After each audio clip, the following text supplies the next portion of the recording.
वसुदेवसुतं देवं कंसचाणूरमर्दनं देवकी परमानंदं कृष्ण वंदे जगद्गुरु श्री गोपाल कृष्ण महाराज की जय।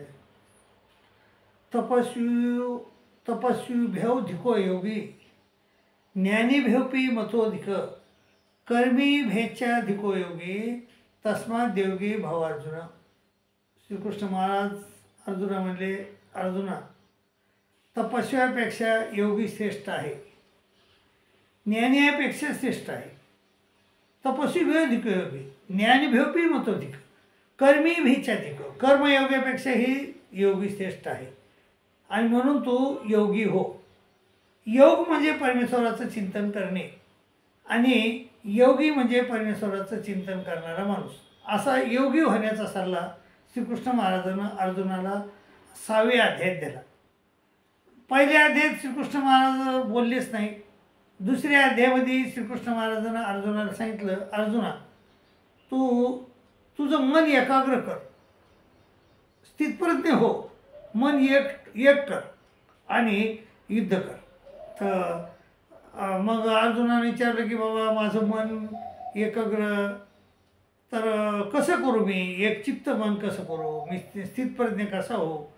ते म्हणले स्थितप्रज्ञ कसा बोलतो, कसा चालतो, कसा वागतो, असं श्रीकृष्ण महाराजाला अर्जुनाने विचारलं। स्थितप्रज्ञ का भाषा समाधिस्थ केशव स्थितधी किम प्रभासित किमासित ऊर्जेत किम, असं विचारलं। त्यांनी सांगितलं श्रीकृष्ण महाराजांना की अर्जुना प्रजाती आता कामा सर्वांपार्थ बनवता। जो माणूस मनातील सर्व कामनाचा सोडतो, प्रजाती म्हणजे सोडून देतो, प्रजाती सदा यदा कामान सर्वांपार्थ बनवतात आणि आत्मन्यवात्मना तुष्ट आणि परमेश्वराच्या चिंतनात जो माणूस नित्य घडून राहतो त्याला स्थितप्रज्ञ म्हणतात। त्याचं मन एकाग्र झालं असं समजावं। अनेक 17 वेगवेगळे उपाय त्यांनी श्रीकृष्ण महाराजांना सांगितलं। त्यापैकी श्रीकृष्ण महाराजांना सांगितलं की अर्जुना की यदा म्हणजे ज्यावेळेस सगळे लोक झोपतात या निशास्वरूप होताना तशा जागृती संयमी, ज्यावेळेस सगळे लोक झोपतात आणि ज्यावेळेस संयमी माणूस जागृत राहतो आणि तो चिंतन करतो देवाचं, या निशास्वरूप होताना तशाम जागृती संयमी आणि यशाम जागृती भूतानी सा निशा पश्यतो म्हणे। आणि ज्यावेळेस सगळे लोक जागे असतात त्यावेळेस तो झोप घेतो असं, आणि असं जो करतो तो स्थितप्रज्ञ आहे, त्याचे मन एकाग्र झालं, त्याची बुद्धी स्थिर झाली असं समजावा। तर असा उद्देश त्यांनी दुसऱ्या अध्यायात दिला। तिसऱ्या अध्यायात त्यांनी सांगितलं की अर्जुना तू कर्मे कर, तर कर्म तर केल्याशिवाय भाग नाही तुला, नाही कश्चित शर्मपी जातो तिष्ठते कर्म कृत कार्य ते हेवशा कर्म सर्व प्रकृती जैर्गुणी।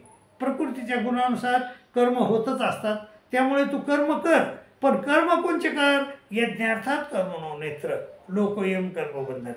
जे परमेश्वराच्या चिंतना व्यतिरिक्त आपण जे कर्म करतो यज्ञार्थात कर्मणो नेत्र लोकयम कर्मबंधन, ते लोकांना कर्माच्या बंधनात टाकते। म्हणून अर्जुना तदर्थम कर्म कमते मुक्त संग समाचार। म्हणून अर्जुना तू अनासक्त होऊन कर्मे कर आणि परमेश्वरासाठी कर्म कर, असं कर्माबद्दल सांगितलं। आणि मग श्रीकृष्ण महाराजाला अर्जुनाने विचारलं की देवा आता केन प्रयुक्तो पापम चरती पुरुषा अनिच्छन्नपी वासने बला देव निजेता। माणूस नियोजित केल्यासारखे पाप का करतो असं त्याचं म्हणणं आहे।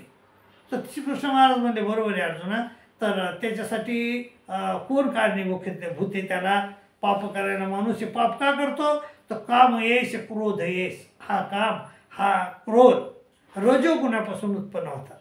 काम येश क्रोध येश रजोगुण समुद्भवा, आणि ते कसे आहेत, महाशनो मग खादाड आहेत आणि महापापमा विद्येनं मी वैदिना, आणि ते आपल्या बुद्धीला ज्ञानाला झाकून टाकणारे आहेत। म्हणून अर्जुना यम बुद्धे परमबुद्ध्वा संस्थाव्यात्मात्मना जय शत्रू महाभाव कामरूपम दुरासना। त्या कामरूपी शत्रूला ठार मारण्याचा सल्ला श्रीकृष्ण महाराजांना तिसऱ्या अध्यायामध्ये अर्जुनाने दिला। चौथ्या अध्यायात श्रीकृष्ण महाराज अर्जुनाला सांगतायत, अर्जुना इमम योवसते योगम प्रोक्तवान हमव्यम व्युयस्वानमने प्रहा मनोरिक्ष्वा कवयभरेत योम परंपरा प्राप्त मीमम राजेशेदू सकाले नियमाता योगो नष्ट पर्यंत. अर्जुना मी हे तुला ज्ञान सांगत आहे. मी हे आधी युवस्वानाला सांगितलं, युवस्वानानं मनूला सांगितलं, म्हणून आपल्या मुलाला सांगितलं. तर हे परंपरेनं आलेलं जे ज्ञान आहे ते ज्ञान आता लुप्त झालेलं आहे. त्यामुळं तू माझा भक्त आहेस, सखा आहेस, तर त्यामुळं मी तुला हे ज्ञान सांगत आहे. पण अर्जुनाचा असा प्रश्न आहे की अर्जुन म्हणतो, देवा तुमचा तो जन्म आजकालचा आहे, अपरंभवतो जन्म परमजन्म व्यवस्था कथवेत द्विजान्याम तो माधव भक्तवानी ती. ते म्हणला तुमचा जन्म आज हे आजकालचा आहे, युवस्वांत कवा होऊन गेला, मग हे शास्त्र तुम्ही त्याला सांगितलं हे कसं काय समजू. त्यावर श्रीकृष्ण महाराज त्याचा संदेह फेडण्यासाठी म्हणतात, अर्जुना बहुनिमे व्यतीतानी जन्माने तोचे अर्जुन, तुझे माझे अनेक जन्म झाले अर्जुना, पण ताने वेद सर्वांनी न तो वेथपर्यंत. त्यातले सगळे जन्म मी जाणतो, मला माहीत येतं तुझे किती जन्म झाले, माझे किती अवतार झाले हे मला माहिती आहे, पण तुला माहीत नाही. का माहीत नाहीत? कारण मी कोण आहे. आजोपे सन्न वे आत्मा भूता नामी स्वरूपी सन प्रकृतीम स्वामदिष्टाय संभवामी आत्ममाया. प्रकृतीला अधिष्ट करून मी अवतार घेत असतो. कशाला घेतो? परित्राणाय साधूना विनाशायच दुष्कृता धर्म संस्थापनार्थाय संभवामी युगे युगे. धर्माच्या संस्थापना करण्याकरता, ज्ञान देण्यासाठी आणि चांगल्या लोकांचं रक्षण करण्यासाठी, दुःखाचा नाश करण्यासाठी मी अवतरण घेत असतो. आणि केव्हा घेतो? यदा यदाही धर्मस्य ग्लानिर्भवती भारत अभित्थानं धर्मस्य तदात्मानं सृजाम्यहम्. असं श्रीकृष्ण महाराजांना अर्जुनाला चौथ्या अध्यायात ज्ञान दिलं. आणि 5व्या अध्यायात श्रीकृष्ण महाराजाला पुन्हा अर्जुनाने विचारलं की देवा संन्यास श्रेष्ठ का कर्मयोग श्रेष्ठ. आणि ते म्हणला अर्जुन म्हणला संन्यासम कर्मणाम कृष्ण पुनर्योगमचं संशिशी यत श्रेयत एवढं तन्मे सुनिश्चितम. मला संन्यास योग सांगला का कर्मयोग सांगला श्रेष्ठ आहे मला सांगा. श्रीकृष्ण महाराज म्हणले अर्जुना संन्यास कर्मयोग असे निश्रेयस करावं दोही सारखे आहे, पण तेच तो कर्मसन्यासात कर्मयोग विशेष आहे. त्यापैकी कर्मयोग चांगला आहे.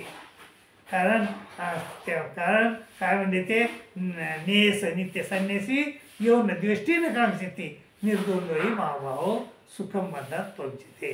कारण कर्मयोगात राहिलेला जो माणूस आहे त्यानं जर कोणती अपेक्षा केली नाही, कोणाचा द्वेष केला नाही, तरी तो साधू आहे, तरी तो साधू होऊ शकतो. तर मग कर्मयोगात राहून देखील तुम्हाला साधू होता येते. तर त्यामुळं कर्मयोग श्रेष्ठ आहे असं ज्ञान 5व्या अध्यायात दिलं. आणि 6व्या अध्यायामध्ये आत्मसंयम करण्याचा सल्ला श्रीकृष्ण महाराजांना अर्जुनाला दिला. आणि ते म्हणले अर्जुना तपस्यापेक्षा तपस्वी भेदिक योगी ज्ञानी भेवपी मतोदिक कर्मी भेच्या योगी तस्मा देवी भाव अर्जुन. तू योगी हो. आणि योगी कसा हो? योगी कसा हो? कारण योगी का हो? कारण तपस्यापेक्षा योगी श्रेष्ठ आहे. बघा तपस्वी लोक तप करतात देवतेचं. तर रावणानं महादेवाचं तप केलं आणि महादेव प्रसन्न व्हायला तयार नाही. त्यावेळेस त्यानं त्याचे 9 शिरं त्याच्या पायावर कापून ठेवले, तेव्हा तो प्रसन्न झाला.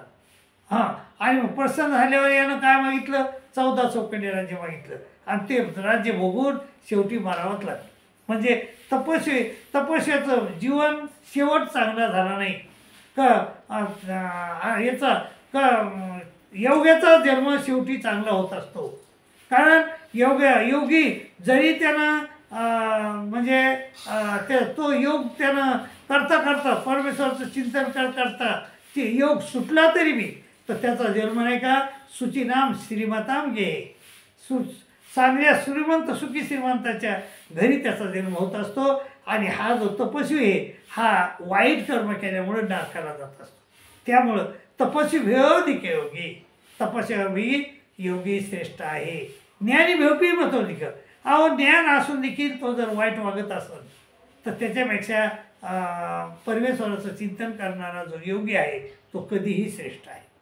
छंदोबास ज्ञानी असताना देखील वाया गेले, तसे म्हणजे ज्ञानी वाया जाऊ शकतो, पण तपस्वी म्हणजे सतत चिंतन करणारा परमेश्वराचा तो वाया जाऊ देत नाही.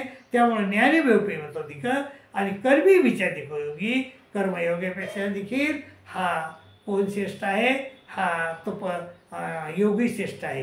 पण योगी कसा पाहिजे? मुक्ताबाई म्हणल्या, योगी पावन मनाचा साय अपराध जनाचा, जग रागे झाले वन्नी संती सुखे व्हावे पाणी, तुम्ही तरुणी विश्वतारा ताटी उघडा ज्ञानेश्वर. तो योगी असा पाहिजे की तो कितीही जग रागानं लाल झालं तरी त्यानं पाणी व्हायला पाहिजे आणि त्यानं तरायलाच पाहिजे स्वतः, पण त्यानं तरुण दुसऱ्याला तारलं पाहिजे. तुम्ही तरुणी विश्वतारा आणि ताटी उघडा ज्ञानेश्वरा, असं मुक्ताबाईचं मत आहे. तर बायबापो, असा तपस्यापेक्षा योग श्रेष्ठ आहे, ज्ञानापेक्षा श्रेष्ठ आहे, कर्मयोगापेक्षा श्रेष्ठ आहे. त्यामुळं श्रीकृष्ण महाराजांना अर्जुनाला 6व्या अध्यायामध्ये शेवटच्या याच्यामध्ये काय म्हणले की अर्जुना, तपस्वी भेदिक योगी ज्ञानी भेपी बसवती कर्मी भेचाधिक योगी तस्मात योगी भाव अर्जुन, तू योगी हो. आणि योगी कसं हो? योगी नामपि सर्वेशा, योगामध्ये सर्वश्रेष्ठ योगी नामपि सर्वेशा मद्गते नांतरात्मना, मला आत्मा समजतो असा योगी हो. मद्गते नांतरात्मा श्रद्धावान भजते माम समयुक्त तमोमता. हा बाबो, असा सल्ला श्रीकृष्ण महाराजांना अर्जुनाला 6व्या अध्यायाच्या शेवटी द्या. त्याप्रमाणे आपण श्रीकृष्ण महाराजांना अर्जुनाला नाही सांगितलं, आपल्याला देखील तेच सांगितलं आहे. आणि त्यासाठी आपण काय व्हायचं? योगी व्हायचं. योगाचा अर्थ काय होतो? योगी म्हणजे सतत परमेश्वराचं चिंतन करणारा माणूस. मग तुम्ही सतत परमेश्वराचं चिंतन करा आणि योगी व्हा आणि ह्या संसार सागरातून तरुण जा, अशी तुमच्या पायी नम्र विनंती करतो आणि तुमची रजा घेतो. आणि बापू, हा आपलं देऊन ऑफिशियल ग्रुप आहे. ह्या ग्रुपला जर तुम्ही नवीन असताल आणि त्या अगोदरच सबस्क्राईब केलं असेल तर ठीक आहे, परंतु जर केलं नसेल सबस्क्राईब तर ध्यानात ठेवा बापू आणि सबस्क्राईब करा. आपल्याला 100 सबस्क्राईब अजून कमी आहेत, तितकी पूर्तता कराल अशी मी अपेक्षा बाळगतो आणि इथं सांगतो. दंडोत प्रणाम, दंडोत प्रणाम, दंडोत प्रणाम.